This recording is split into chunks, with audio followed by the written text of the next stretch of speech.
Call the meeting back to order. And we are moving into discussion of the capital improvement projects. Who'd like to start us off? I would. Okay. Me. Chomping at the bit. Okay. So, I went through all the projects and stuff. But one of the things I'm looking at is, I know we got our 5-year to look at, but I think probably in the next 2 or 3 years, we're going to be heading into another recession. So, I look at what is the safety issue. I'm just rationalizing what my thought process.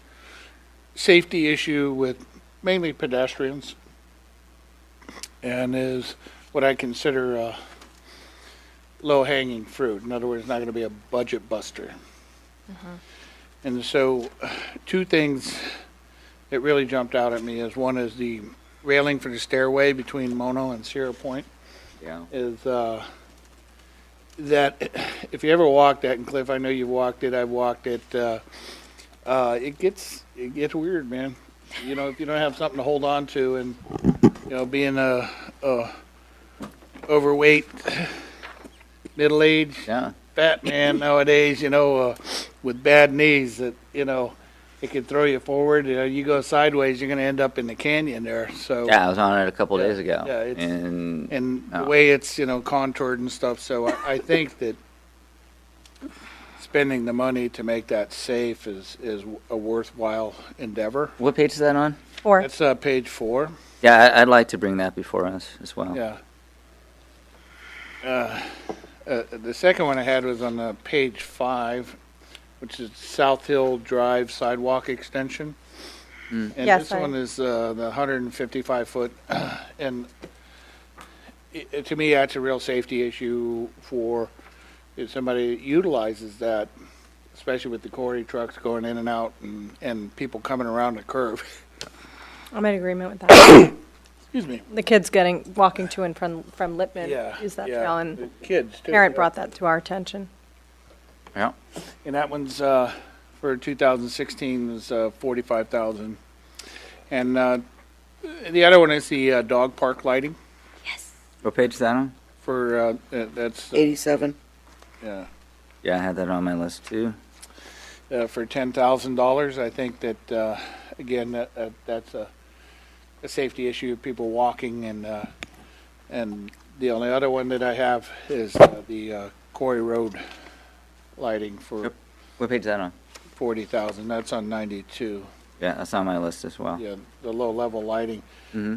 So altogether, it's $145,000 on the 2016 thing. I think these are pedestrian safety things and worthwhile projects. I think that 2 or 3 years from now, if we don't get it done, it's not going to get done for a long time. Yep. So anyway, Okay, thank you. my wish list. Who'd like to go next? Madison? Yeah, I'm in agreement with all of those things. I really would like us to see us do the portable at BES for rec. I think Page is that on? I don't know. What page is that on? What do you call it? The modular? It's page 91. Talked about That one, We talked about that, yeah. Yep. I I like think that that's one too. really essential. I know it's a little bit more costly. We really need that. And that has been something that I at least know from a park and recreation standpoint. That was something that was at the top of our list when I was serving. Dog park lighting is on my list as well as the other things that Clark mentioned. One thing I'm really concerned about, and this is kind of a larger cost, and so I don't know if this is really possible right now, but I think having a stairway between Alvarado and Tulare is essential. We have some pathways between some streets that we're talking about here that have just kind of been created naturally by people, like from Humboldt to Kings, and they aren't the best, but like in the event of a fire or something, you could run down those pathways. There's really nothing, to my knowledge, between Alvarado and Tulare, and I'm really concerned about a fire on Tulare and having really no access point to get anywhere else. So I think that that's a severe safety issue because that's a dead end road right there. What page is that on? 6. 6. Yeah. We gotta, really wish we could find a way to make that happen because that, that's a safety issue to me, especially, not just one person walking down like a handrail, which is a nice, good fix. But think about all these people living on that street. If something were to happen, a fire or something, they're kind of trapped in there. So I'd like to try and have us figure out a way that we can make that happen. I have a project that's not on the list, and I think it's fairly inexpensive. So I'm hoping the council might be interested in discussing it. This also came up when I was on Park and Rec. Stuart's going to hate me for this because we literally spent like 6 meetings discussing it. Do you know what I'm about to say? Okay. So I'd really like to replace the 2 basketball hoops and put normal basketball hoops instead of the ones that are adjusted for little kids. They remain down all the time. It is very difficult to put them back up in the normal position. And so what happens if you drive by the basketball courts, you see like there's always people playing there, which is amazing. Like I have never seen a more used basketball court in my life than the one that we have. And the problem is that it's underutilized because they cannot play on the other court because the basketball hoops are permanently like 4 feet tall or 5 feet They're tall. adjustable. Maybe we just need to fix. Are they not Well- adjustable, Stuart? They are adjustable. It's, Madison is right. It takes a little bit of an effort to adjust them. They do go up and down, and I do see people having them at the full height. As Madison said, we spent 6-7 meetings on this. There's different perspectives on it. One is that I've also seen people who, not only just children who can't throw a ball up to 10 feet, but I've seen people who, have physical and other challenges use it at the lower heights. Mm-hmm. But there are people who wait to get into the big game and they don't go play on the other side because that's part of what people do when they're playing pickup basketball games. You wait your turn. But at the same time, if you had 2 full height basketball courts, that would be fine as well. It's just a matter of what the city council is trying to achieve and what the community is trying to achieve there. How much do you think, this could be an unfair question, but how much do you think it would be to Replace those? replace those? I had a number from Karen a little bit ago because what you have to do is you have to buy the basketball, but then you have to, put the concrete in, and it's probably a different type of setting than what we currently have there. So we would need to go back and come up with a number. So we can come back with another. Can't you just number. leave the portable ones raised? Well, we discussed that too, like trying to figure out a way where we could lock them. You can lock them, but then people cut the place. locks when they want to bring them down. Well, Obviously, there's a need then, right? So they cut the locks? Yeah. People want it. I don't know. I mean, people want different heights. I mean, the other way to do it is you say that you keep one at a lower height and and you replace one with a higher one. So that way you have one that's adjustable and one that's permanent. Because I guess you don't really need to have full court If you're the lower level. you From really my don't. perspective, you see oftentimes a lot of people, like it's packed on one side of the court almost always with people waiting, and very rarely do you see that many children like learning how to play basketball there. You think about it, BS, it's got a normal basketball hoops. Littman, normal size basketball hoops. Like when you're a kid, you learn how to play on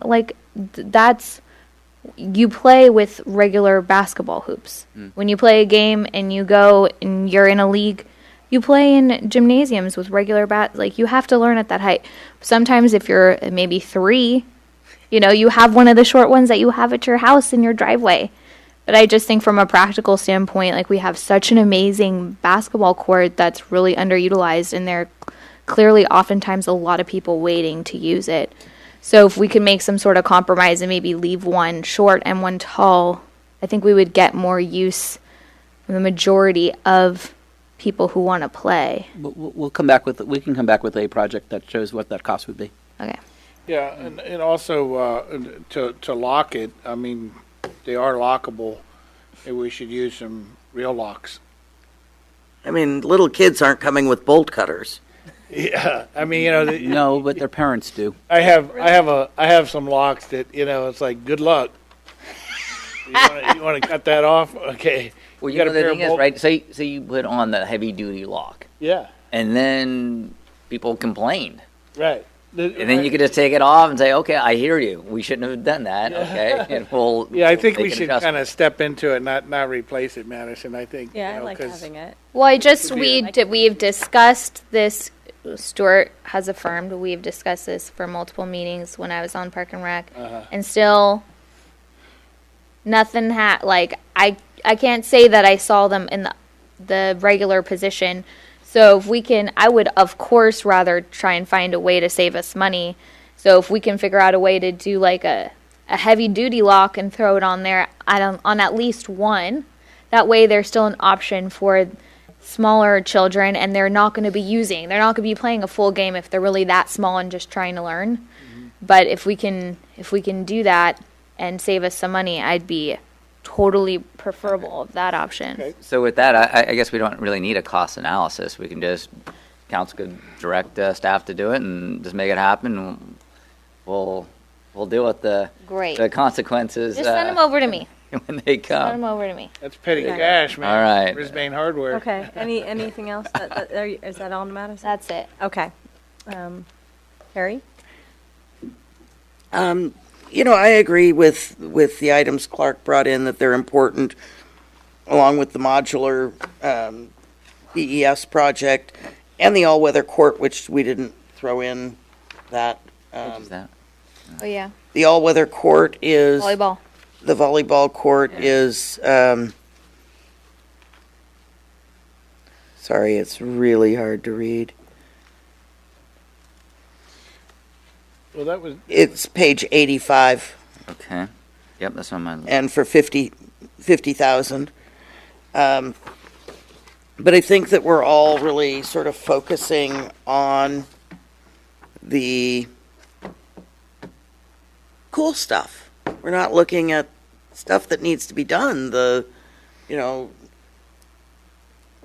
things that don't have the cool factor, the replacement of pipes and the capital improvement projects that are listed in general fund, not in developer sponsored or part of the a lot of stormwater stuff. So we're looking at the fun projects instead of the other things that. can you name those? What you have?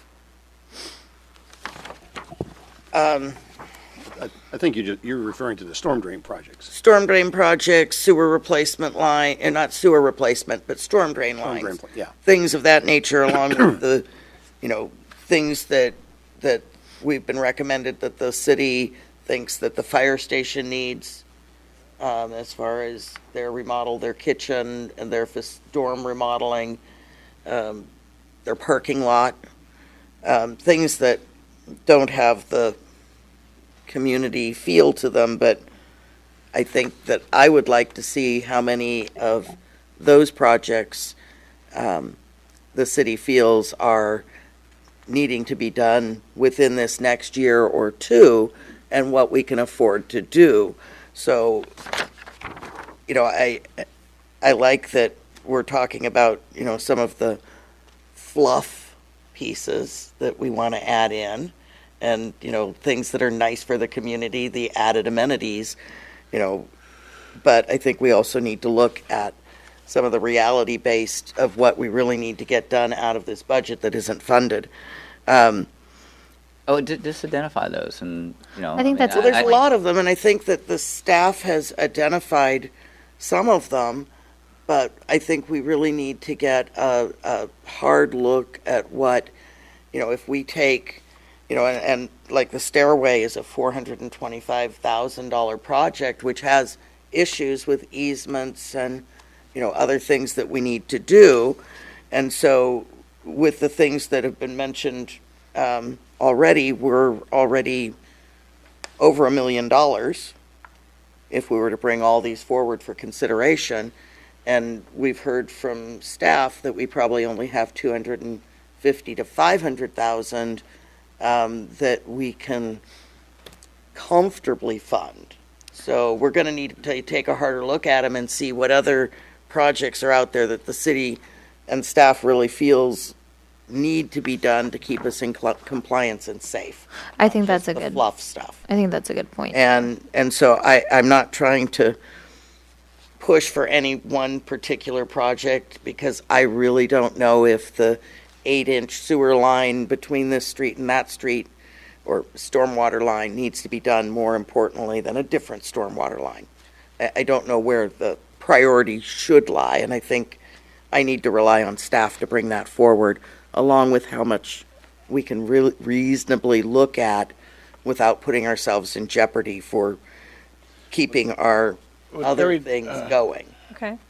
Terry, we could do we're doing the storm drain study, right? That should tell us what's going on, right? But a lot of these projects are listed as a separate project besides just the storm drain study. Well, I think it's difficult because there are ones in here that are like, that's just at one time it was important, like a soccer field or a gymnasium. And so it may be difficult for us to identify what's at the top of your list. And I think what's more important is we got to kind of figure out where staff really thinks we should focus, because we could be really putting a bunch of energy into these projects that Yeah, well, I think We don't staff really- will let us know if there's any urgent projects. Yeah, I mean, the whole storm drain area is one that I think we probably would be well-served to kind of come back to you at some point with kind of more of a sense of where we think the immediacies and the priorities are. And as Councilman Conway indicates, we do need to update our master plan in that area. And the other stuff, the Parks and Rec stuff, are really kind of more community-based, and they're kind of your sense, frankly, of what's important and, what Right. you would like to do for the town. And I agree with all the so far what we've talked about, the items, the page numbers that fellow council members put on the list of things that are important to them, and I agree with all of those items that I think they're important.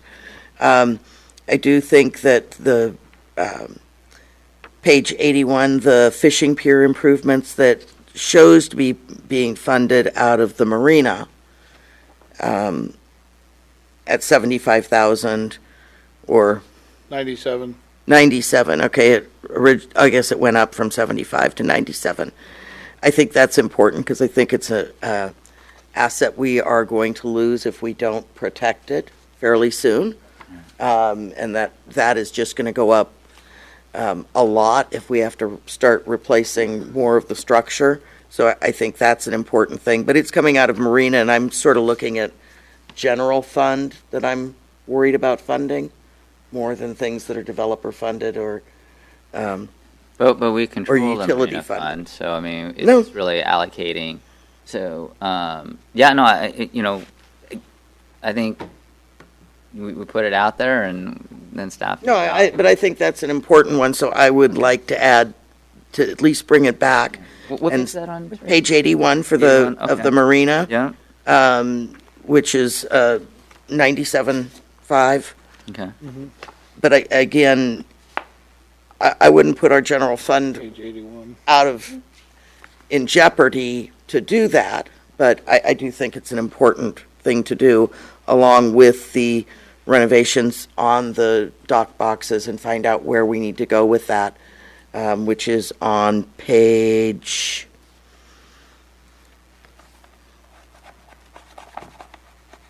79. And page 79 has a cost associated, which this says design and cost estimating at 400,000, and I don't think that the design itself is 400,000, but I could be wrong Could I get clarification on that? We actually had reached out to a consultant, and that was the number they came up with to do Just all of the to- design work. Yes, ma'am. Just for a plan. 79. Yep. Sounds like more than just replacing them all. So that seems like 70. a lot of money for a plan to look at what needs to be replaced. It didn't seem that when looking at the scope, man. Okay. When I'm- you think about the project being a multi-million-dollar project, Yeah. and you start thinking about order of magnitude, Multi-million replacement. because that included boxes? utilities. It's the utilities as well. Okay, okay, so that's replacing the water and the electrical lines and all Yes, that. ma'am. Okay. It's all of that. And so they're thinking that the project itself would be several $1 million? Yes.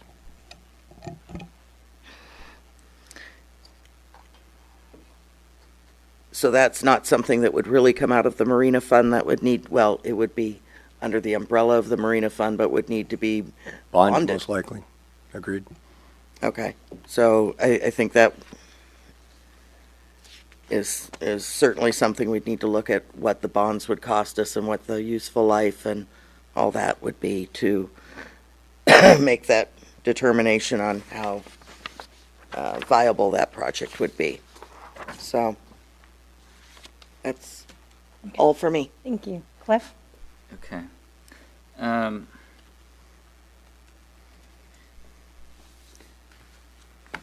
So on page 2, that the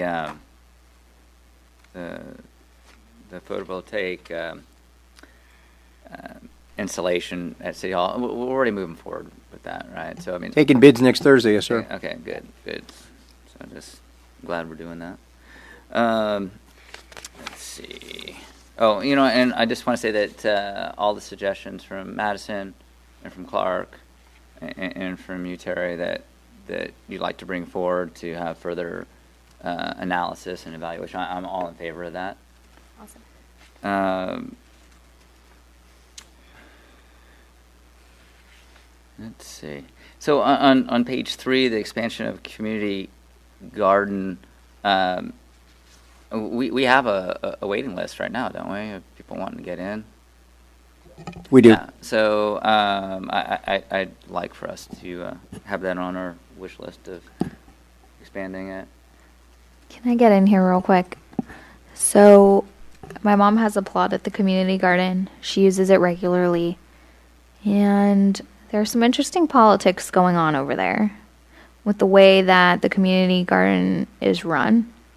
And it's to my knowledge that non-residents can have a plot at the community garden when there is an incredible wait list, like multiple years long wait list. And I just don't, amongst themselves, I think they're trying to formalize some sort of policy. And there is someone who has a plot at the garden who kind of enforces the rules there. But I think it's important maybe for the city to step in and formalize some of the rules at the community garden, because to me it makes absolutely no sense when we have the wait list that we do to have non-residents be able to have a plot. So can I jump in there, ma'am? Because let me fill in some facts Okay. Yeah. on there rather than impressions. So it is a fact that we allow anyone to apply for a plot there, but we only make spots available for out-of-town people when there are no in-town people waiting on the list. So in Are other there words, people who don't live in Brisbane that have a plot there? not to my currently? knowledge. If you're out of town, you're on the list for a long time. And it is the city that oversees it. We do have a monitor who is our liaison between public works staff and the garden people. So we do have rules of conformance, and we require people to Right. sign those every year when they apply for their plot. Right. Randy, do you have any idea off the top of your head what the percentage is of residents versus non-residents that have plots out there? I could get that for you tomorrow. I believe it's 100% residents. Okay, yeah. I just assumed that it was only residents. So this is new knowledge to me that It is people to have me, plots too. that are. Well, I know that recently there was a meeting, and there haven't been too many meetings amongst the people with plots, but I think it may be wise to rotate out the liaison every year or two. All right. So, but Anyway. but evaluating. Why don't we verify it? Yeah. Come back. But yeah. I mean, that's I'd like to. see And us look at. Parkside, it would be like also that could service that need. We won't know how immediate that would be, but there definitely is a very strong need for more community garden plots. Okay. Support Yeah, that. So if you bring that forward, Stuart.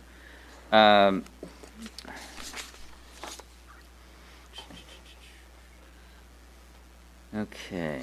So, just looking at 7 and 8.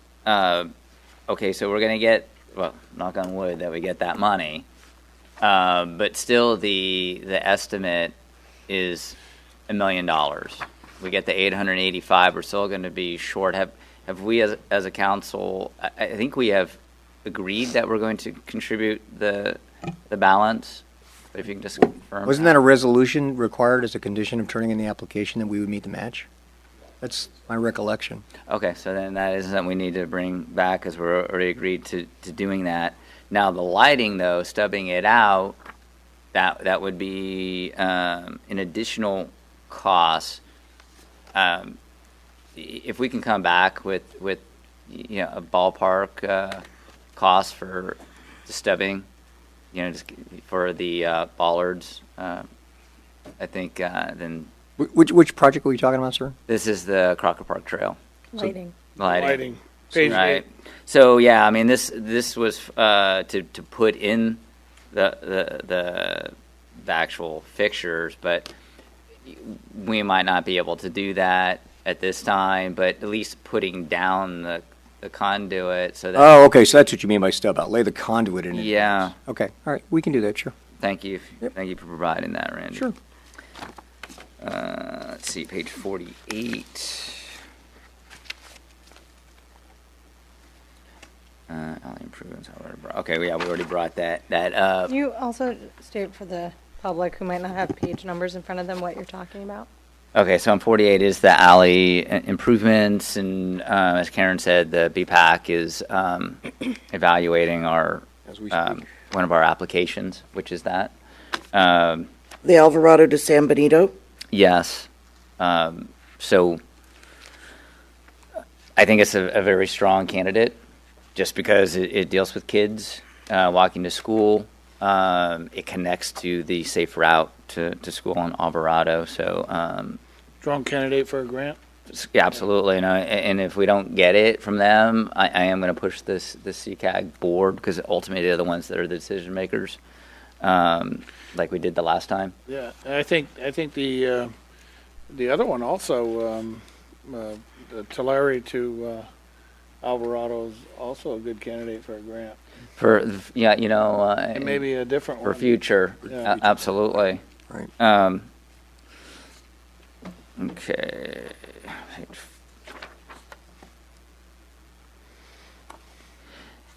And 49. I think we're all in agreement of doing the left turn with the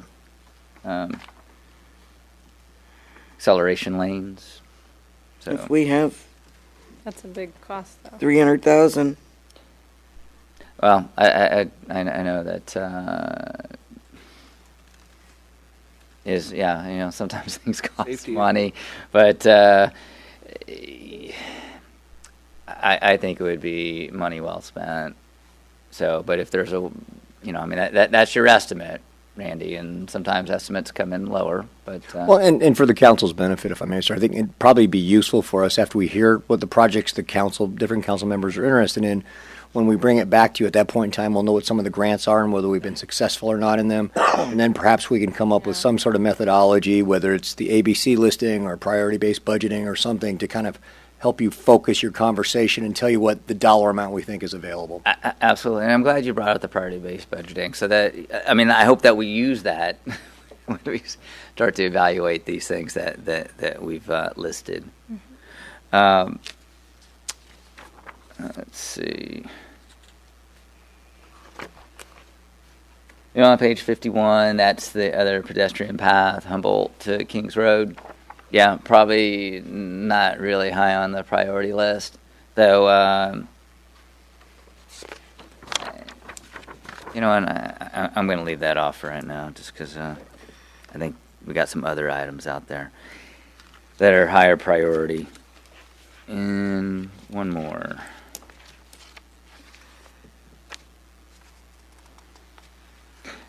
Page 96 was the bathroom, and I like the deal with the school district. They do that.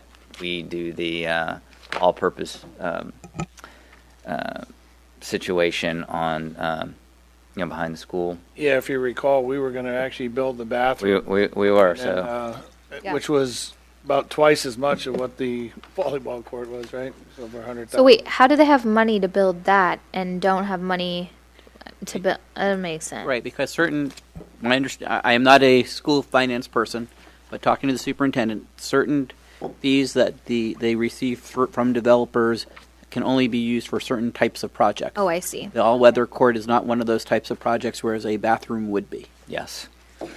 And then, I got an email from Jimmy Leslie, and I have not replied back to him. I feel bad. But Jimmy, I got your email, and I'm going to deal with your request. So Jimmy and Carrie, they live on that S curve on San Benito, and so you got double, blind curves trying to get to school, and so he had requested that we look at some greater pedestrian safeguards. There's no sidewalks there. There's no room. What's that? I don't think on San Benito. There are no sidewalks. Somebody put the yellow sign out that slow kids at play. So I'd like for us to look at, does it make sense to have speed bumps there, or have some additional signage? Have you gotten some feedback about safety issues, Randy, regarding that part of San Benito? No, sir. No? my best friend lives right there on one of the blind turns, so I'm constantly driving that. So you can tell, I think sometimes people don't live in Brisbane and they're just flying because they don't know. And I myself, there are so many close times where somebody comes flying around and her coming out of, she backs out of her driveway right there. Yeah.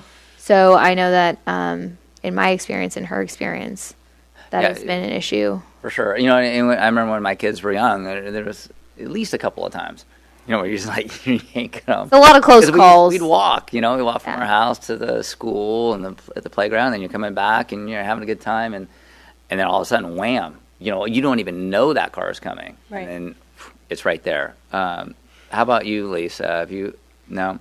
I'd like for us to evaluate putting in some ways to slow those cars down coming through that S-curve. Would that be something for the engineering to look at to slow cars down, or is that something that the complete streets, now that we're back up to a running speed, could evaluate or at least consider, rather than putting? Well, it usually starts with engineering. So I think the first thing we would do is go out there and put the sonotubes out there and determine whether there is a violation going on with speeds.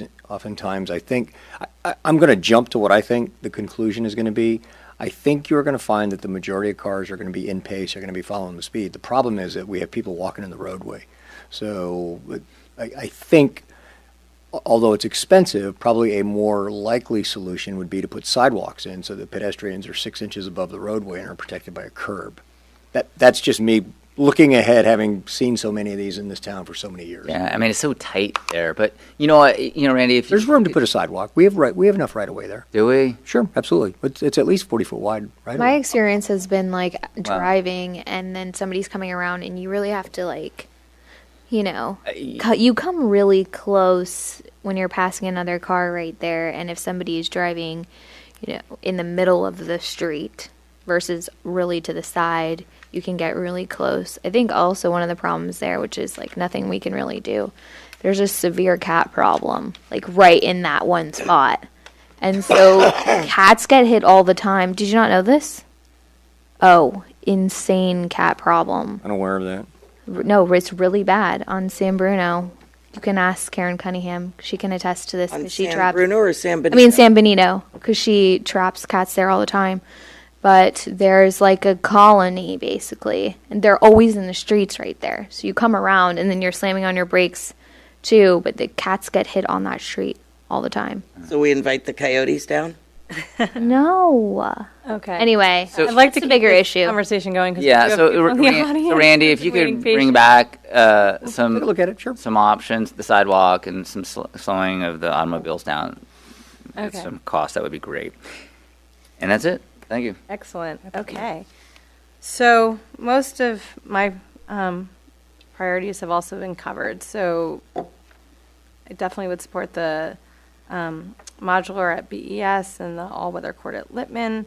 I agree with the Quarry Road lighting, the sidewalk missing on South Hill Drive. And one thing that I've thought of that's not on the list, this is more, I guess, parks and recreation. So I've always talked about the murals. That's something that I'm passionate about. And Kevin Fryer approached me and asked if what I thought about having murals, because I had expressed to him that I thought, murals on the back sides of the buildings in Crocker Park along Crocker Park Trail would be like a wonderful long-term vision to enhance the trail. And he suggested that we consider the back of the building that you can see from Mission Blue Center, because you can see it from there. So it's visible from a public location. I don't know who owns that property. I haven't looked into it yet. But I know, we've San Bruno Mountain Watch recently did the Pocket Park a little further down the trail on that side, and the trail is starting to get used more, and I think that a long-term vision to look for funding mechanisms for murals on those buildings would be good. And then just the other day, Sue Cochran approached me and she said that the G3 group is moving forward with putting a mural on the side of Julie's Deli. Yeah. And that Lisa Greenlee Awesome. is painting it, out of the goodness of her heart as a volunteer. And so, that group is Where doing is that? incredible work. It's right where the Plug Preserve Park is. I have a follow-up to that too. And they're doing incredible work. They're not getting paid. They're getting donations. But a mural it takes a lot of time and effort. And I would like to make sure that Lisa gets compensated for that. And that I think if she knows that there's funding up front, that she'd be even more willing to put her heart into it and make it really beautiful. Wouldn't that be the Public Arts Fund? Yeah. We did discuss that. Yeah. We did discuss that because there were a lot of muralists that applied for the library. We just felt like maybe something a little bit more interactive would be appropriate for the library site. But we did talk about kind of like our next project and our next vision was really investing in murals in Crocker Park and along the trail. Mm-hmm. And so I think that the public arts ordinance would be able to cover a lot of that. The G3 did approach me because of the history with fire hydrants, and Lisa's really passionate about doing the utility boxes. Yes. So I've that- always thought about those when I go through That'd be South great. Those San San Mateo, South City, they do those. Mm-hmm. So I don't think it would be something that we would have like a community day where people would come, and so that's kind of a large canvas Yeah. to just Yeah, give like I a would love- 5-year-old a brush. But Lisa, who she's done actually did a beautiful hydrant with Great koi fish. She is really passionate about doing those as well, and maybe we could reach out to some of the other artists in our community. And so I'm currently working with staff to try and get a subcommittee together where we can look at if that's feasible to touch some of those boxes, in which there's some you can touch and there's some you can't, depending on like if it's for PG&E or cable or something like that. So that is another sort of canvas. canvas I'm glad you're mini mural. Yeah, mini I've mural. mentioned that to staff in the past, so I'm really glad to hear So that is something that I'm trying to work on as a Absolutely. side project. Okay, but in the short term, G3 is moving forward with painting the side of Julie's Deli. So Yes, I'd love to see if we can support that in some way. And that's all from me. You know, I So- do. You brought up something that that I was going to mention to the council, and I don't know if it actually falls under capital improvements, but it's something that Clay and I have been investigating, and that is the statue, the raccoon statue at Raccoon Canyon. Oh my God. So we have tracked down we've tracked down the artist. Artist has passed away, but his wife is still living, and so I'd like to have it come to the council on the agenda and see if we're willing to fund it. Yeah, we had a citizen that was willing to fund it years ago. So How are we letting these citizens get away? Like a bocce ball, Raccoon Canyon. We gotta get those Action. people while we have them. We'll tell you the story of the bocce ball, but off. Okay. okay, but we can bring that. So is council okay with bringing that back to? Well, wouldn't that be public art? Yeah, the real issue is whether or not you want to pay for it out of the public art fund or whether you want to pay for it out of general fund.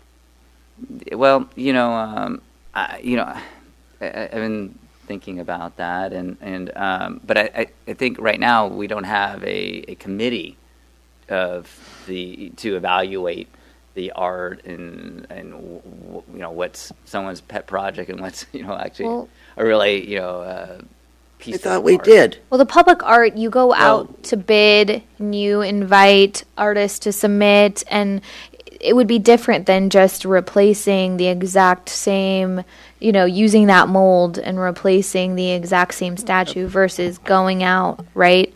Well, part of the implementation guidelines is for the maintenance and of existing public art. So if you call the raccoon existing or was existing public art, you could use public art funds. However, the city council also adopted implementation guidelines, which calls for a outside. I mean, right now, while we had the library, there was an ad hoc subcommittee between Parks and Recreation and the city council. The city council adopted public art guidelines, implementation guidelines, which has a variety of people who should be sitting on that. And since you've adopted that, we probably need to go out and recruit people to be on the public art committee, and then the public art committee can then decide what the priority, make recommendations to the Parks and Recreation Commission as to what the priorities are, which then makes recommendations to the city council. That was the process that the city council agreed to when Parks and Recreation brought the public art implementation guidelines to council. Yes, and so I'd like for us to respect the policy that Okay. we put forth, but that doesn't mean that we couldn't just fund it out of the general fund. So It'd be great to know how much something like that would cost. yeah, so if we could put that on our $5,000 to little $8,000. how much? I've already talked to the person. She told me, and it's either 5,000 or 8,000. I do not remember which of those two numbers it was, and I apologize. And was that for for two statues?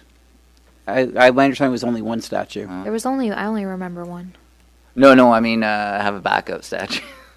Right. Well, and that's obviously part of the question, is if you're going to replace a bronze statue with another bronze statue, and the reason we don't have a statue anymore is the bronze statue got stolen because there was value to bronze. Do you replace another bronze statue with another bronze statue, or do you say that we're going to replace it with something else? And if you're going to replace it with something else, then probably the mold will not work. Cement? I'm just kidding. Or, Right. or maybe it's secured in a different Or way. maybe you do something right, but that will cost more than just the cost of the statue. So Maybe bring you it could send it back. to the subcommittee. If you could put it in I the get bogged down here because no, it's so- Can I- 30 now. Yeah. Can We I can make send an- it to the subcommittee, and then we can look at different solutions about. Well, we'll just make it one of these things here, and they'll come back with costs. So I would like to make a motion to extend the meeting till 10:45. Second. So, All those in favor? Aye. all right. Okay, so are we I think we're done? I think we got our Okay. list. Staff has enough direction? Okay. Good. Okay, moving on. Staff reports, city's managers report on upcoming activities. Nothing to report. Yes, there is. Flag raising ceremony, November 9th. Sorry, Clark. Yes, the flag raising ceremony will be at November 9th at 8 a.m. at the community park gazebo. In honor of Veterans Day. Yeah, November 9th, 9 a.m. 8 a.m. 8 a.m. 8 a.m., So that sorry. the school children can. 9 a.m. Nobody will be there. Okay. Yeah. Okay, Don't and that'll wanna- go out on social media? Yes. Okay, great. It's going to the schools too. Yeah, excellent. Are we gonna have like donuts or something? You will have refreshments. I will Kids are be going out to be of there. Of town. course, you have to have donuts We'll be out of before they go to breakfast. school. Sure. We have scotch and vodka. Now you're talking. Okay, It's Veterans Day. It's getting late. Yeah. all right, and mayor it's and already council college. matters. There is still an audience member, I believe, to talk about this. Discuss creation of ad hoc city council subcommittee concerning Crocker Park noise issues. Thank you so much for your patience. Yeah. So I think that the noise issues are important and need to be discussed, but I really think that to create a subcommittee when we're 2 weeks away from an election and we don't know who is going to be on the council at that point, that we should wait. I would think that we should wait until we have the new council in place so that we're not starting fresh in 2 weeks with perhaps different people. And that would make it better when we can look at the entire list of subcommittees we have and who's going to be on which ones and where our strength and time are going to be. Well, can staff talk about what the length of time is that's anticipated for the work to be done on this subcommittee and just? I have a suggestion on that, Terry. Why don't we just use our existing economic development subcommittee? Since our economic development director is going to be part of it, we can just kind of segue that into it. And it is dealing with Crocker Park with businesses and stuff, so we can use That's the true. economic development subcommittee to kind of get underway. We're meeting. See, actually. I thought it would be better under health and safety. That's the subcommittee to me that made most sense because I feel like it is a health issue being disturbed by noise. But I think it makes sense to put it under, doesn't have to be health and safety, but I think it makes sense to put it under maybe an existing subcommittee we have in place. Well, economic development is meeting in a week, I believe. Well, you're meeting on November 1st, yeah, which is next week. Yeah. So I mean, this is not on the agenda, obviously. Has the agenda been posted? Well, it hasn't, but I mean, You can put it if on. we have other items on the agenda, Yeah, I think November 1st is too soon, but we could do it the following week, though. I mean, if we wanted to meet and discuss, issues with folks on the Ridge and the industrial park. It's fine with me.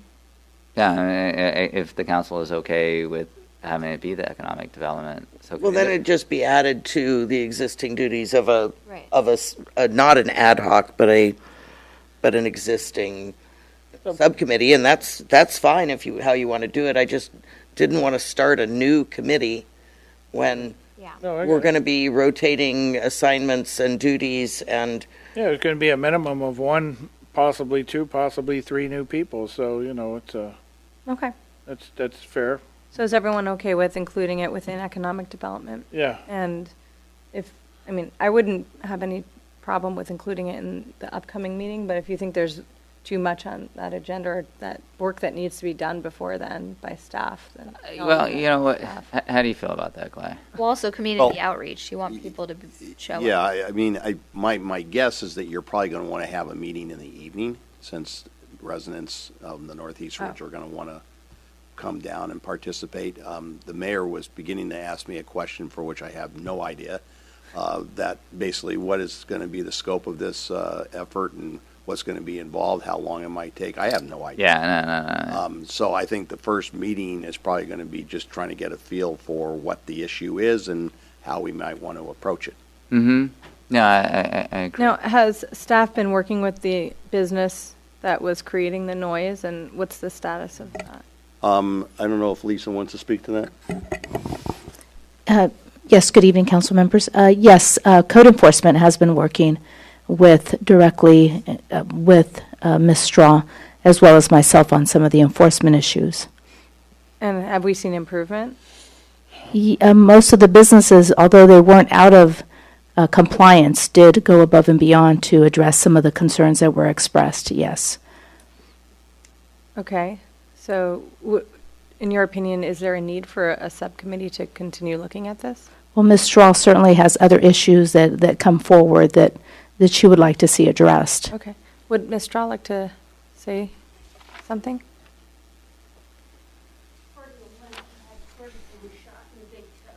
Oh, man. Hello again. Let's see. 3 big items I had was noise, refrigeration, trucks parked. Michelle, the code enforcer, wasn't working on those items. That's why the separate letter was sent to you guys, along with the chief and along with the supervisor. I forget his name. So I'm still looking for a response. And, you know, the wish list was that we were going to have an ad hoc. And I thought that maybe it was going to be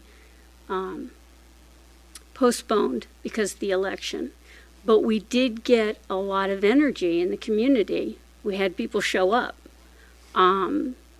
Everybody's excited about the Ridge having participation. So if we're going to wrap it up now in the economic subcommittee that already exists, and my issues that I brought up in August still haven't been addressed, it just seems like we're pushing the envelope. And it's room and board who you'd like to have paint the mural. Oh, These okay. candies and room and board. Thank you. You're welcome. So I'm at an odds. I don't know what to do. Yeah, you know, I mean, personally for me, if we formed an ad hoc committee prior to finding out who's going to be, you know, on the city council after the election, it's not a big deal to me. I know that folks, though, at the Ridge, you know, would like to have some representation. And when I did speak with Elaine and others, they did get excited about, you know, having something that was special for them, you know, and not just dealing with the noise, but other issues as well. They came up with some great ideas. They did, and so I don't want to snuff that. Just I'd like to form the ad hoc committee, and let's meet as many times as we can prior to the new council being sworn in. And if one council member leaves who was on that, okay, then that's fine. And you know, when we do our choosing of duties for subcommittees, then we can see who wants to be on it, you know, moving forward. But I think it's important, and I'd like for us to move forward with creating that ad hoc subcommittee. I'd like to be on it. You know, I'll just put it out there and, you know, see who else might want to do that. Thank you. Okay, thank you. And I'll continue to come to these meetings because I'm learning like an electronic light at Mission Blue. Or speed bumps on Mission Blue. Yay! Just a voice. Yeah, you know, it's just giving them an opportunity, you know, to have something that's kind of formal to be able to talk about their Sure, no, I their think issues. it's a great idea. So Okay, if you can let me know about the August input, like a noise course. study, that would be good. thank you. Thank you. Yeah, I mean, I'd be happy to serve on that committee with you. You know, unfortunately, I'm not going to be around here for much longer, although I am, you know, obviously, as a Ridge resident, I agree it's important for that community to have a voice. So are you okay with it being part of economic development? You know, I mean, I know you'd prefer to have a separate one. yeah, I like it. For me, it just, to me, it's more respectful to them, right? That's what they're hoping. I don't see Okay, the issue with motion to appoint Cliff and Lori to an ad hoc subcommittee to deal with the noise issues and other issues that come up. Second. All those in favor? Aye. Okay, so it'll be separate. Okay. Okay, so staff will go ahead and set up our meeting. Thank you. Quickly, I hope. Motion to extend meeting to 11 PM. Second. All those in favor? Aye. Aye. Aye. Okay. Moving on to item B, countywide assignment subcommittee reports. Anything to report? No. Okay. I had a meeting, I don't even remember what it is. So I was supposed to have a meeting tonight for Peninsula Clean Energy, but obviously I'm here. So I wanted to suggest that because those meetings are on Thursday nights, and every time we have a Thursday night meeting that's not on our regular calendar, it tends to conflict, and I've missed the majority of the Peninsula Clean Energy Board meetings, as has our alternate, because of this conflict. So, the majority in the last several months, because we seem to have had off Thursday meetings. And I think it's really important for us to have a seat at that table. So I'd like to suggest if Monday nights are no longer a conflict, for maybe starting in January or when the new council is sworn in, because I know we switched it to Thursday nights for Clark due to a job conflict, which I understand may not exist anymore. So I'd like to suggest moving the council meetings back to Mondays or a different date that doesn't conflict with Peninsula Clean Energy. I really we like should having wait. them later in the week because it gives a chance to review the documentation. And I think that I'm much better prepared than when I got Friday night. I would get an agenda to work on Monday evenings. And also, it has been an issue and should not be an ongoing issue that we've been changing our meeting schedule around from our usual dates. It has been an issue. Then if that's the case, then every time there's a potential conflict with Peninsula Clean Energy, then we would, I think, try to make an effort to make sure we choose a different date. Right. Yeah, I mean, I think that's Like, it could be a important to different do. day of the week then. Well, it's also, we have to cut ourselves some slack. We've added we haven't just moved meetings, we've added tons of meetings. We don't meet twice a week like normal. We meet way more than that. And that's because of Baylands. And that takes precedent over everything, over Peninsula Clean Energy. And we are 5 people with busy schedules, and sometimes the chips fall where they do. You have to meet on a certain day, but we've added a considerable amount of meetings for Baylands. And that's just because that's the climate that we're in. So I don't think that that's necessarily going to be that way going forward in the future. We're kind of wrapping up a lot of those hearings. But we do have to keep that in mind, that that's been part of the situation. I missed a Caltrain meeting today because of this, but I missed an airport land use committee meeting because of this, which turned out to be canceled because there was no quorum. so anyway, Lori brings up a great point that it is important for us to try and, I guess, maybe do a better job at finding meeting dates that don't conflict. I think it's kind of hard because it's like a game of Tetris with all of our schedules, but we do have to take into consideration we've had Baylands, and that's been overwhelming. A lot of meetings. I think if we're going to discuss moving the meeting date, we really should do that once we have gone through the election. Yep. People run anticipating that, they know they're going to be free Thursday nights. And what if we get somebody elected who has a very strong commitment on Mondays? I want to be fair to them. Okay, well, I just wanted to put that out there. And then, Yeah. Whoever serves as the Peninsula Clean Energy Board member in the future will need to make sure they voice that conflict if it comes up again. Yeah, you can just get back to us, on, Bosqua, we have Seppi Richardson, who's our representative. If you could just see if there's a possibility of a former council member being the rep at Peninsula Clean Energy. I don't. If that, Well, so another thing is that a I'm just lot of, thinking, you could potentially be that person if you that's. could have a staff person be an alternate. So some cities have the staff person either as the primary or the alternate, or even maybe a secondary alternate, so that even if we had a conflict with a council meeting, we could still send a staff person who could actually sit at the table and vote and be part of the discussion. Okay, so it isn't.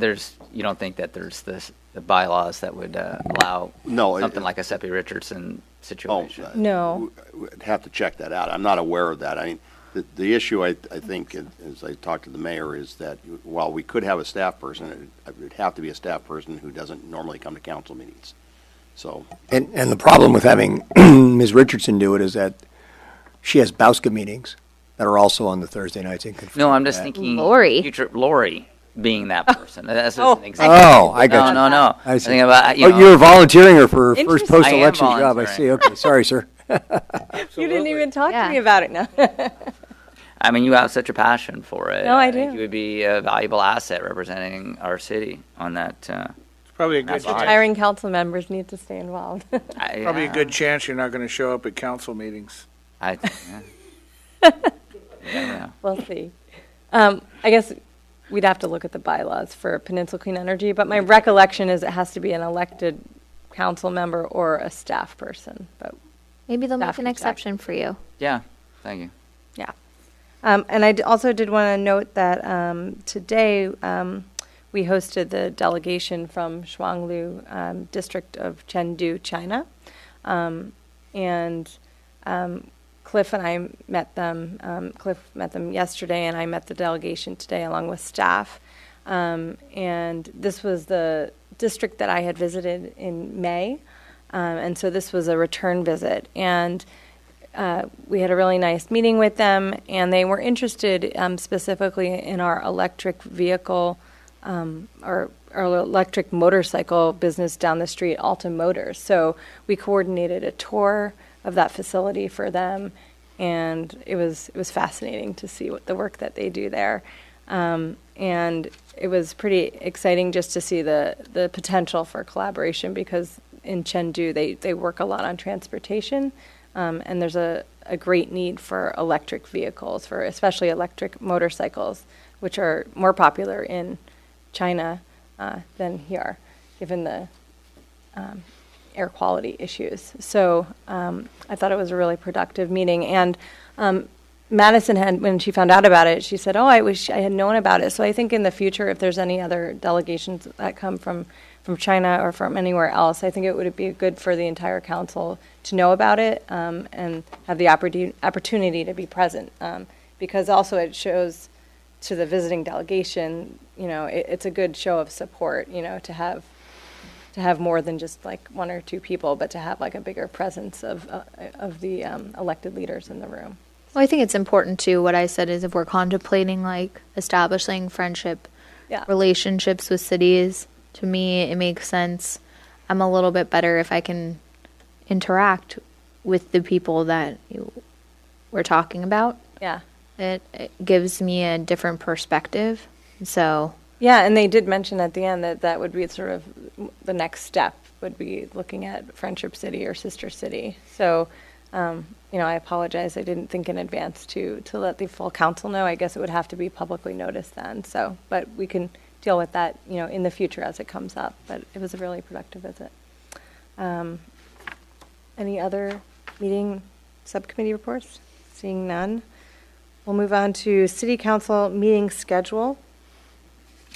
So we have a meeting coming up on Monday, October 30th, where we'll be continuing our discussion of the Parkside Plan, followed by a closed session on November 2nd and a regular meeting on November 16th, and then our reorganization on December 14th.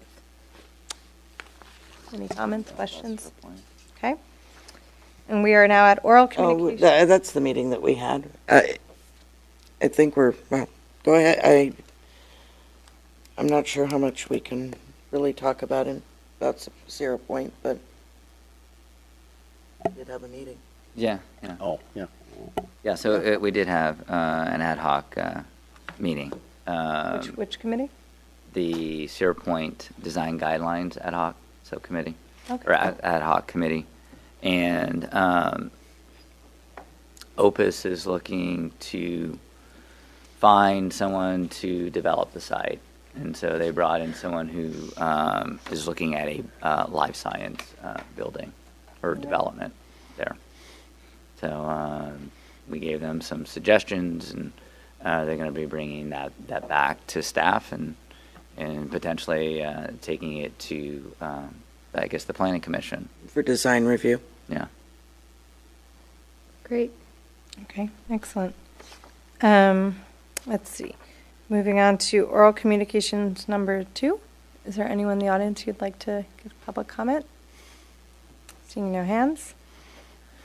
We have a motion to adjourn. Second. All those in favor? Aye. Aye. We are Aye, adjourned. Captain.